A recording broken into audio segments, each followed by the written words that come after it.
এই ভিডিওতে আমি আপনাদেরকে দেখাবো যে আসলে কীভাবে আমরা মেশ গ্রেডিয়েন্ট অ্যানিমেশন করতে পারি ফিগমাতে। সো একটু যদি এক্সাম্পল দেওয়ার চেষ্টা করি তাহলে বর্তমানে দেখতে পাচ্ছেন, একটু ভালো করে যদি দেখেন তাহলে দেখবেন যে ব্যাকগ্রাউন্ডে একটা অ্যানিমেশন হচ্ছে, একটা কালার যাচ্ছে দেখতে পাচ্ছেন। সো এটাই হচ্ছে মেশ গ্রেডিয়েন্ট। সো এটাই হচ্ছে আজকে আমরা করবো ফিগমাতে। সো এটা করার জন্য আপনাদেরকে প্রথমে প্র্যাকটিস ফাইলে চলে আসতে হবে এবং এখানে যদি আপনারা 15 নম্বর ফাইলটা চেক করেন তাহলে দেখবেন যে স্টার্ট ফ্রম হিয়ার নামে একটা ফাইল আপনারা এখানে পেয়ে গেছেন। সো এখান থেকে আসলে আপনাদেরকে মেনলি স্টার্ট করতে হবে। সো এখানে যদি আপনি একটু জুম করেন, জুম করলে দেখবেন যে কম্পোনেন্ট 2, কম্পোনেন্ট 3, কম্পোনেন্ট 4, কম্পোনেন্ট এরকম আরেকটা আছে 5।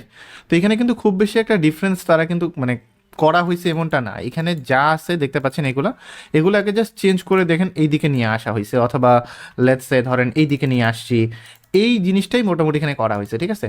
তো এখন আমাদেরকে যেটা করতে হবে, যেহেতু আমরা চেঞ্জেস করে ফেলছি, মানে শুরুর দিকে যেটা হয়েছে, শুরুর দিকে মোটামুটি এই এলিমেন্টসগুলো নেওয়া ছিল, তারপরে জাস্ট এগুলোর প্লেসমেন্টটা চেঞ্জ করছি, ঠিক আছে, দ্যাটস ইট, আর কিছু না।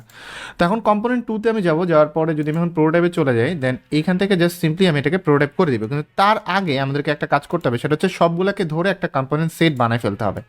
সো আমি সবগুলোকে এভাবে ধরে ফেলছি। ধরার পরে যদি আমি এখানে কম্পোনেন্ট থেকে যদি ক্রিয়েট কম্পোনেন্ট সেটে ক্লিক করি তাহলে এখানে আমি একটা কম্পোনেন্ট পেয়ে যাব। তো এখন আমি এখানে প্রোটোটাইপটা করব। সো আমি যদি প্রোটোটাইপে চলে যাই তাহলে এখন যদি এটার সাথে আমি এটা পরেরটাকে যদি লিঙ্ক করে দিই তাহলে এখানে আসে ক্লিক। সো আমি ক্লিক না করে জাস্ট এখানে দিয়ে বললো আফটার ডিলে।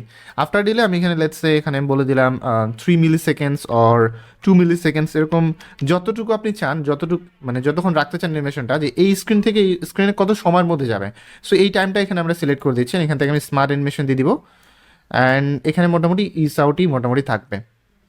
অথবা আপনি যদি একটু স্লো করতে চান সেক্ষেত্রে এখান থেকে স্লো সিলেক্ট করে দিবেন।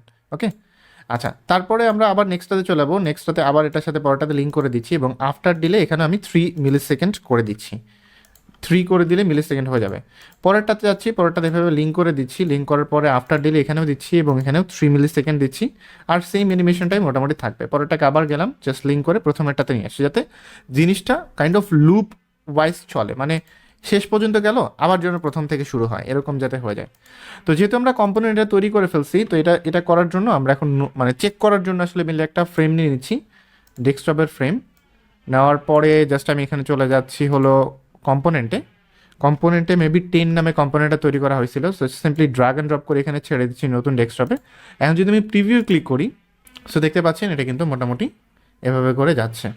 সো একটা বিষয় যদি এখানে খেয়াল করেন তাহলে দেখবেন যে এটা কিন্তু খুবই ফাস্ট যাইতেছে, তাই না, খুবই ফাস্ট। সো এটা যদি আমরা একটু কমাইতে চাই সেক্ষেত্রে আমাদের যেটা করতে হবে, আমি এখানে ক্লিক করলাম, মানে প্রথম যে কম্পোনেন্টটা ছিল আমাদের কম্পোনেন্ট 2, চলে আসলাম।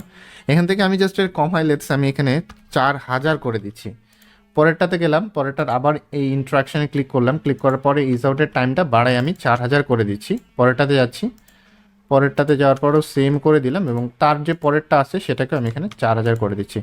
এখন যদি আমি একটু প্রিভিউটা দেখি তাহলে দেখতে পাচ্ছেন এখন কিন্তু জিনিসটা আরও স্লো হয়ে গেছে, তাই না।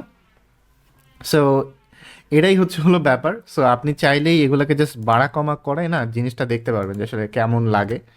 তো আপনারা জাস্ট নিজে নিজে এই জিনিসগুলো প্র্যাকটিস করেন, দেখেন।